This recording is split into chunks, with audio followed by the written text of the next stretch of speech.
Welcome, everyone, to the dance floor, where life lessons are learned through the art of dance. I'm your host, Anna Harsh, and I have another amazing guest with me today, Dan Karasik, a dancer, a choreographer, and a professor of dance. Dan, welcome to the dance floor. Thank you so much for having me, Anna. Dan, I've been admiring your work for some time. I know we kind of met years ago when I did the Nutcracker in Morgantown, West Virginia. I was so thrilled and honored to be a part of that showcase and just admired all kinds of choreography that you had, not only in the Nutcracker, but also on Facebook and throughout your successful career. Tell us a little bit about how you got started into dance. Like, how did it start for you? Oh, you're so sweet to say that. It's been so nice to watch your journey evolve as well. It's ever evolving, isn't it? Our dance journey. For sure.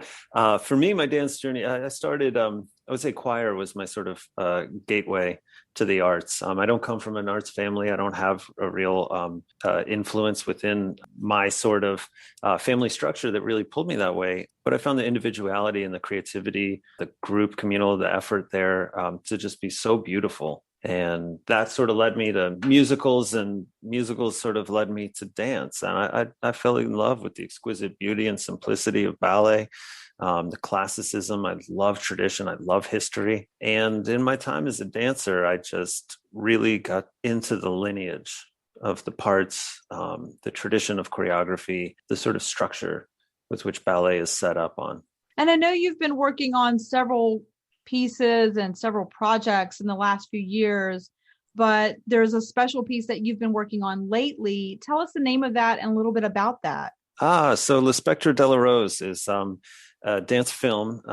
I have been really, really fortunate to be transitioning my career from making a lot of works for stage, which I still enjoy to do, to making dance films. And for me, that is a way of sort of rectifying the past. And I mentioned that I really love the history of ballet. I love the classicism. I love the traditions. And I maintain my bun is tight. But there are a great many things with ballet that I think we need to reconcile with in 2021. For sure. It's inclusivity, the power dynamic, the structure. There are a great many negative things I'd like to not focus on.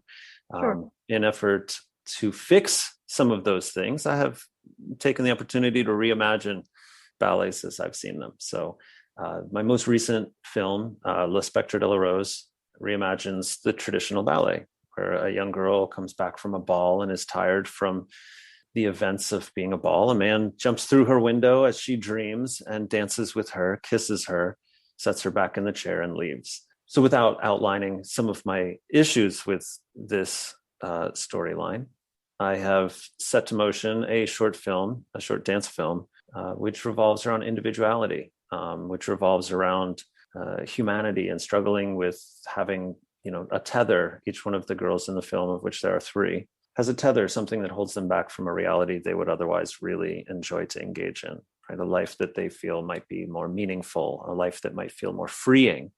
And for a moment, they all do get that opportunity.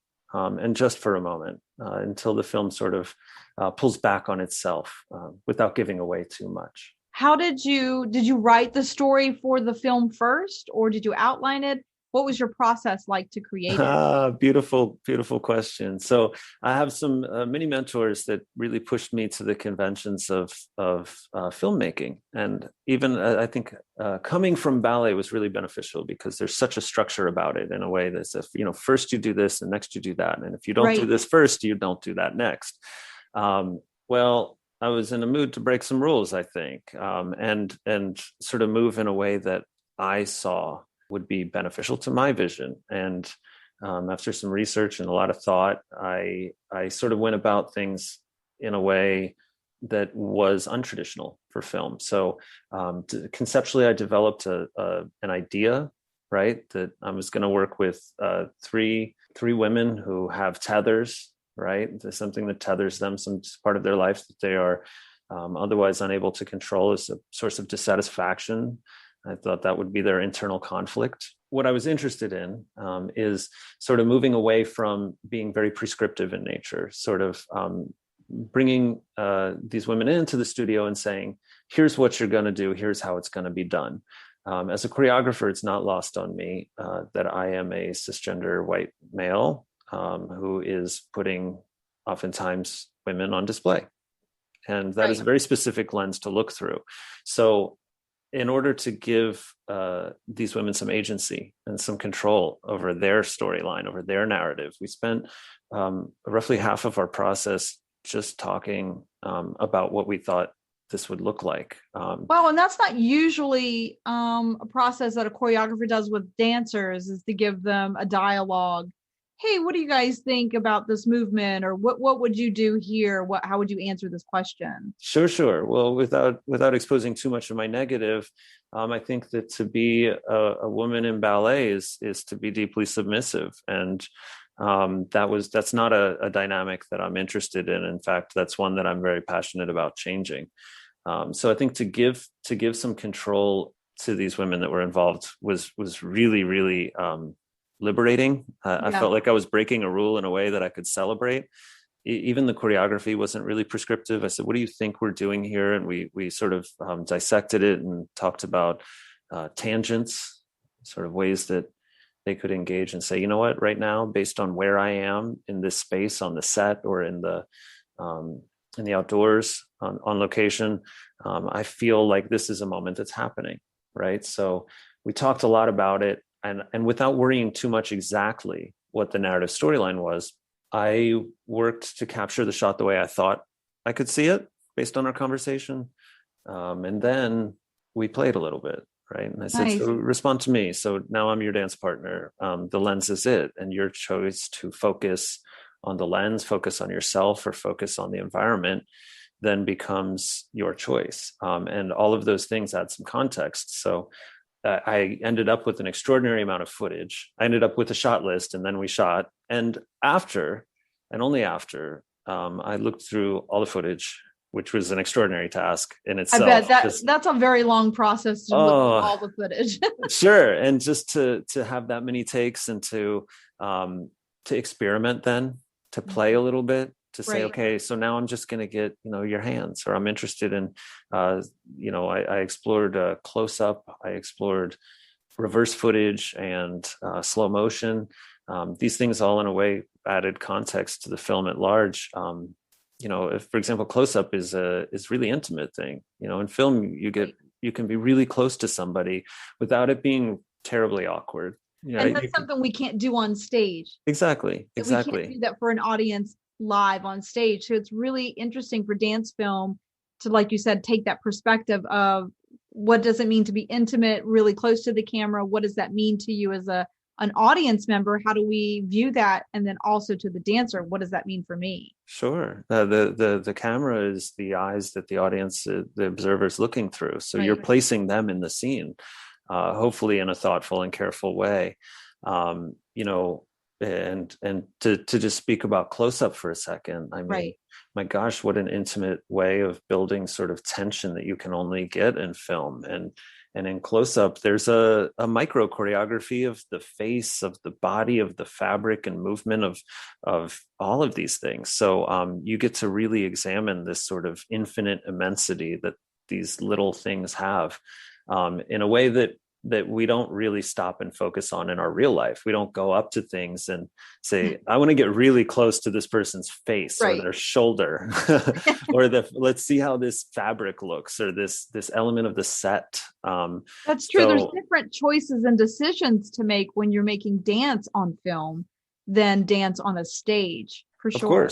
Of course, because you can focus just, to my earlier point about the camera being the audience's eyes, you are turning their face and moving their face then to what you want them to see exactly. So there's so much opportunity in there. Is there a reason that you had just 3? Like that's usually a magical number in general. 3 is a magical number. 3 in history.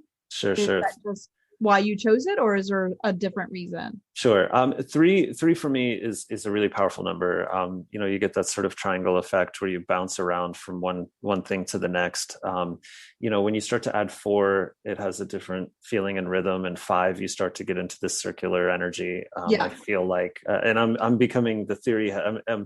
I'm exposing the theory head that I am. But when you have three, it has this great sense about it in the way that I was able to, for editing and setting a film up.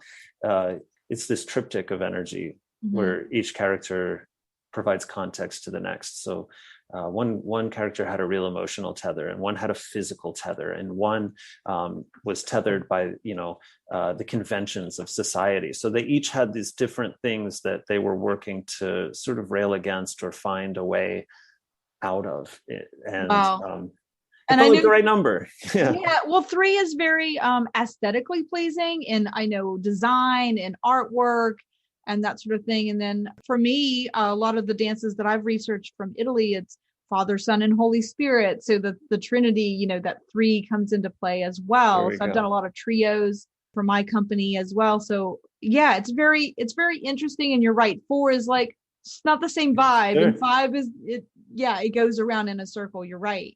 So choreographers out there, if you're listening, play with the number three, do something in a round of three or three as a trio, that's always Sure. interesting to play with. Sure. All those decisions are meant to be known. So Dan, So, do you have any advice for people that are just doing choreography for the first time, something that they should maybe think about or decide or play with that they can create more success in their oh career? yeah. Oh my gosh. If you're a emerging choreographer, my number one thing would be to just take some pressure off yourself, like, and find some value in yourself. What's interesting about you is you. The things that have already been done are already out there, and certainly I've made that mistake so much. I've spent a lot of time imitating. I've spent a lot of time sort of pleasing the master, so to say. When your choreography is presented on a proscenium, or when you're receiving a commission, there's usually someone very specific attached to the top of it, and you're very Yeah, well aware, if that's the way you're paying your bills, that you ought to really stick to that structure. And right. well, you can make great art that way. It doesn't have to be that way. I've learned. And to exhibit the things and the beauty and the change that you see within the art form that you hope would exist, that's really where the beauty lies. That's really what's unique. What is your lived experience? I would encourage young or any choreographers to explore the joy of movement every day, just a bit. It doesn't matter where or how you dance. It just, get somewhere and move for 10 minutes, study it deeply. Yeah, Yeah, not in the moment, not in the moment. In the moment you do, right. and afterward you reflect, and in that sort of dynamic, right? If you're thinking while you're dancing, just improvisationally, whatever it is, develop a phrase, start as many times as you can. Starting is hard. Starting is hard for sure. Starting is hard. I always tell dancers to tell their own story, be truthful to themselves and to be truthful with their own movement. Like you said, don't mimic someone else. Try to be true to who you are. How would you Exactly. explain it through movement, who you are, what your story is, and where you want to be? And decide when you're going on stage from A to B, why are you going there? For what reason? What is the purpose? And so, ask For yourself those sure. questions along the way, maybe to guide yourself and to do the right movement in a sense. Very good. Exactly. Where you're coming from, where you're going, what are you going to do when you get there? Right. What's Exactly. motivating you, Yeah. right? You're a human on stage. And if you're on stage, as I said earlier, you're meant to be known. You're important. There Right. is a reason. There should be a reason. Yeah. Let's hope. Let's hope. Dan, we're going to take a really quick break, and then maybe you can tell everyone where they can see this amazing film that you Oh, developed. you're so sweet to say that. Sounds good. Okay, everyone will be right back with Dan.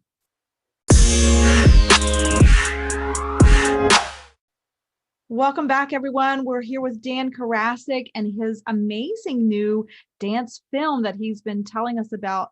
Dan, how can we see this and how can people get their hands on viewing this work of art that you created? So wonderful. Thank you for all of your compliments, Anna. You're so sweet, and very nice. My film is on vimeo.com/. Karasik Dance Film, and it's Karasik. I'm also on Instagram at Dan Karasik, spelled the same way. There's a trailer on there. The link for the film is attached to the top of my header, my Instagram page there, and I love the feedback. I love to talk it out. I love when people reach out to me, send me the messages. Absolutely love to talk about my work. My last question for you, Dan, is what inspires you the most to create something? Like, what moves you to be like, you know what, I have to tell this story? So this is maybe not the sweetest answer you'll hear all day, but I work from a place of my dissatisfaction. I believe pretty deeply that in the art form of ballet, but I'm pretty dissatisfied with it. And I think that it can change. I know it can change. We just got to rally the right amount of people around the idea of what it might look like to sort of dissect and rearrange the power dynamic, the structure, some of the traditions that are rooted in some pretty hurtful stuff. So I'm always motivated in my choreography to turn the focus on the individual. It's always a focus of mine to turn the focus to the women on stage, and to sort of reassign what it means to be a man on stage as well, because gender roles is a pretty big issue in ballet as well. So. Well, I'm excited for your next work of art. I know that everyone will be thrilled to watch this, and we can't wait to see what lies ahead in your future, to see something new and refreshing, maybe in ballet world, maybe something a little contemporary will sneak in. Who knows? Thank you so much, Anna. My next one is La Female Garde. I'm going through the ballets one by one. I'm changing them all. The Girl in the Garden. I will look forward to putting again the trailer on the Instagram, and the film will be at the same Vimeo site, vimeo.com/Karasik Dance Film.